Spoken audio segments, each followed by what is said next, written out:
Graça e paz, irmãos e irmãs, em nome de nosso Senhor Jesus Cristo. Hoje quero começar outro estudo que consiste em duas partes, que trata de Basílio de Cesareia. Ele era pai da igreja que atuava principalmente na Anatólia durante o quarto século depois de Cristo. Nessa parte vou falar principalmente da vida e do ministério de Basílio. Na segunda parte tratarei um pouco sobre sua doutrina. Espero que esse estudo seja edificante para todos, para a glória de Deus e do nosso Senhor Jesus Cristo. Basílio de Cesareia nasceu por volta do ano 329 d.C., na província da Capadócia da Anatólia, uma região que hoje faz parte da Turquia moderna. A família de Basílio é conhecida por ser rica e piedosa. Do lado paterno, houve alguns ancestrais que foram até martirizados sob os imperadores Maximino e Diocleciano.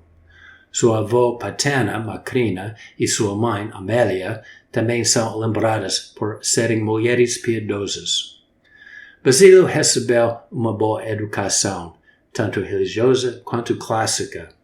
Ele recebeu sua educação clássica com seu pai, Basílio o Velho, que era professor de retórica.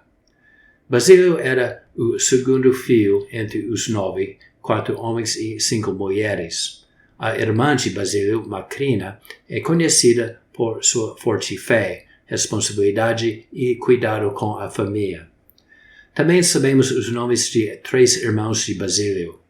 O mais conhecido foi Gregório, a quem Basílio mais tarde nomeou bispo de Nissa. Houve também Naucrácio, que morreu jovem, e Pedro, que se tornou bispo de Sebaste. Por volta do ano 345 d.C., Basílio o Velho morreu, e alguns anos depois Basílio foi estudar em Constantinopla e depois em Atenas. Enquanto estava em Atenas, ele encontrou um companheiro da Capadócia, Gregório de Nazianzo, que Basílio provavelmente conhecia desde a infância. Com efeito, Gregório também estudou em Cesareia, então provavelmente eles se conheceram naquela época. Enquanto estavam em Atenas, Gregório e Basílio evitaram os hábitos mundanos dos outros estudantes e dedicaram-se aos estudos e à devoção religiosa. Sua educação foi focada em retórica, filosofia e matemática. Por volta do ano 355 d.C., Basílio interrompeu seus estudos para retornar a Cesareia. Antes de partir, incentivou seu amigo Gregório a permanecer em Atenas. Ninguém sabe o que ocasionou a partida de Basílio, mas conjeturou-se que pode ter sido por causa da morte de seu irmão Naucrácio. De qualquer forma, ele voltou para Cesareia e começou a trabalhar como retórico. Pode ter sido nessa época que Basílio passou por algo que pode ser considerado uma experiência de conversão. Tendo crescido numa família religiosa, isso não envolveu muita mudança na sua compreensão da doutrina, mas sim foi mais uma mudança na sua visão da vida.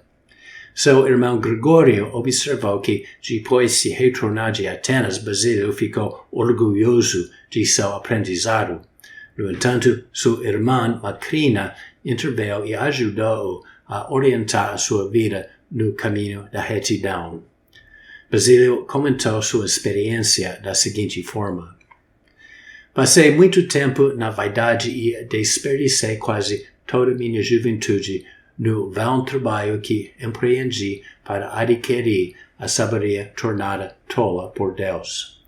Então, certa vez, como um homem despertado de um sono profundo, voltei meus olhos para a maravilhosa luz da verdade do Evangelho e percebi a inutilidade da sabedoria dos príncipes desse mundo que se desfaz em nada. Por volta dessa época, Basílio partiu numa jornada viajando para Síria, Palestina e Egito, na tentativa de aprender mais sobre a vida monástica. Isso se deveu, em grande parte, à influência de Eustácio, líder do movimento monástico que provavelmente também era amigo da família. Eustácio estabeleceu sociedades de monges e prescreveu certas práticas ascéticas que, a certa altura, foram denunciadas como extremas pelo Concílio de Gangra. Embora Basílio, em sua juventude, tenha se inspirado por Eustácio, mais tarde ele se opôs a ele por algumas das suas doutrinas pouco ortodoxas que tendiam ao arianismo. Pode ter sido nessa época, ou seja, em 357 d.C., que Basílio foi batizado sob Diânio, o bispo de Cesareia. Basílio também se retirou para uma região isolada na província do Ponto para experimentar a vida monástica por si mesmo. Este estava localizado ao norte de Cesareia, na costa sul do corpo de água conhecido como Ponto Euxino, que hoje se chama o Mar Negro. A mãe e a irmã de Basílio também se retiraram para essa área e viviam num claustro de virgens. Basílio convidou seu amigo Gregório para se juntar a ele e juntos se dedicaram à oração, aos estudos e ao trabalho manual. Nessa época começaram a compilar uma obra conhecida como a Filocalia, que consistia em trechos das obras de Orígenes.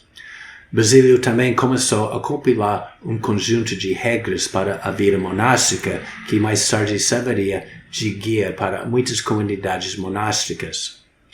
Em 362 d.C., Basílio voltou para Cesareia. Nesse mesmo ano, o bispo Diânio morreu e foi sucedido por Eusébio, que não deve ser confundido com o historiador Eusébio de Cesareia da Palestina. Antes da sua morte, Diânio conseguiu se reconciliar com Basílio, a quem decepcionou ao assinar um credo que era inconsistente com a ortodoxia nicena. No seu leito de morte, Diânio afirmou que não compreendia completamente o que estava a fazer e apenas assinou o credo na simplicidade do seu coração. Isso ocorreu alguns anos antes num concílio em Constantinopla, ao qual Basílio compareceu acompanhado por Eustácio.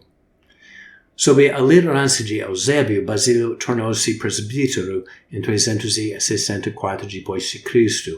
Logo depois disso, surgiu uma disputa entre Basílio e Eusébio que quase causou um cisma na igreja. A natureza da disputa é desconhecida, mas resultou na retirada de Basílio mais uma vez para a província do Ponto. Em 369 d.C., uma fome atingiu a região da Capadócia, que foi a pior já lembrada pelos habitantes. Ora, durante os anos de retiro, Basílio desenvolveu um forte sentido de comunidade, bem como uma compreensão da caridade cristã que estava fortemente orientada para o bem-estar dos outros. Assim, Basílio começou a exortar os homens mais ricos e influentes da região a fazerem a sua parte para aliviar o sofrimento dos necessitados. Com as provisões que conseguiu adquirir, montou uma cozinha e passou a servir sopa aos pobres. Esse ato inicial de caridade se transformaria mais tarde em um complexo amplo construído em torno da igreja. Ele estabeleceu albergues, asilos e até um hospital para os pobres. Esse hospital ficou conhecido como a Basíliada, em homenagem ao seu fundador. Também é digno de nota que, embora os romanos tivessem criado locais para tratar escravos doentes ou feridos, a Basíliada foi o primeiro hospital real. Contava com médicos profissionais oferecendo atendimento gratuito aos pobres e viajantes, bem como atendimento hospitalar para doentes crônicos, especialmente para leprosos. No ano seguinte à fome, ou seja, em 370 depois de Cristo, Eusébio morreu e Basílio foi eleito bispo de Cesareia e metropolita de toda a Capadócia. Além das suas contínuas obras de caridade, ele também se dedicou a combater a heresia e a tentar promover a unidade sob uma ortodoxia comum. Nessa altura, o imperador Valente tomou conhecimento das obras de caridade de Basílio que ele empregou para combater a fome. Por isso, Valente confiou-lhe autoridade sobre as igrejas da Armênia, especialmente no que diz respeito à nomeação de bispos. No entanto, apesar do seu favor, o imperador também minou a extensão da influência de Basílio ao dividir a província da Capadócia em duas partes, sendo a cidade de Tiana a capital da nova província. Embora esse ato provavelmente não tenha sido dirigido pessoalmente a Basílio, causou uma luta pelo poder entre Basílio e Antimo, o bispo de Tiana. Para manter o controle da região, Basílio começou a estabelecer novas dioceses em algumas cidades. Assim, seu amigo Gregório foi nomeado bispo de Sázima e seu irmão foi nomeado bispo de Nissa. Nenhum deles, porém, aceitou favoravelmente essas nomeações. Na verdade, Gregório de Nazianzo desprezava Sázima por ser insignificante e acreditava que Basílio agiu meramente por ambição pessoal. Como resultado, houve uma ruptura na amizade deles que nunca foi resolvida. Os dias restantes da vida de Basílio foram repletos de lutas que acabaram afetando sua saúde e bem-estar. O imperador Valente, com suas inclinações ao arianismo, começou a expulsar os bispos ortodoxos das suas sedes. Basílio foi poupado dessa perseguição por causa do favor que obteve do imperador, mas lamentou o tumulto que viu ao seu redor. Ele fez o possível para trazer unidade àqueles que ainda defendiam a ortodoxia nicena, mas a vitória final não seria alcançada durante sua vida. No entanto, Basílio permaneceu firme nos seus esforços e continuou os seus deveres pastorais até aos seus últimos dias. Em 379 d.C., enquanto morria, ele pronunciou suas últimas palavras oferecendo seu espírito ao Senhor. Seu amigo de longa data, Gregório de Nazianzo, encarou sua morte de maneira difícil, especialmente porque aconteceu antes que eles pudessem fazer as pazes. No entanto, Gregório conseguiu homenageá-lo após sua morte, escrevendo um extenso elogio. Relembrando os dias que passaram juntos em Atenas, Gregório disse o seguinte: a mesma esperança nos inspirou, a busca pelo aprendizado. No entanto, a inveja não conhecemos e a emulação foi útil para nós. Lutamos não para ganhar o primeiro lugar para si mesmo, mas cedê-lo ao outro, pois cada considerava o sucesso do outro como o seu. Parecemos ser dois corpos com um único espírito. Embora não possamos acreditar naqueles que afirmam que tudo está contido em tudo, ainda assim vocês devem acreditar que, no nosso caso, cada de nós estava no outro e com o outro. Esse comentário de Gregório chama a atenção para algo que considero inspirador em Basílio, nomeadamente sua ênfase nos outros como aquilo que caracteriza o amor cristão. Quando as necessidades do nosso próximo têm prioridade, tendemos a esquecer as nossas próprias necessidades. E esse foi um princípio para o qual Basílio se esforçou ao procurar aprofundar sua relação com o Senhor. A doutrina dele orientava a vida dele. Espero que esse estudo tenha sido útil, que Deus os abençoe e que o nome de Jesus Cristo seja glorificado para sempre.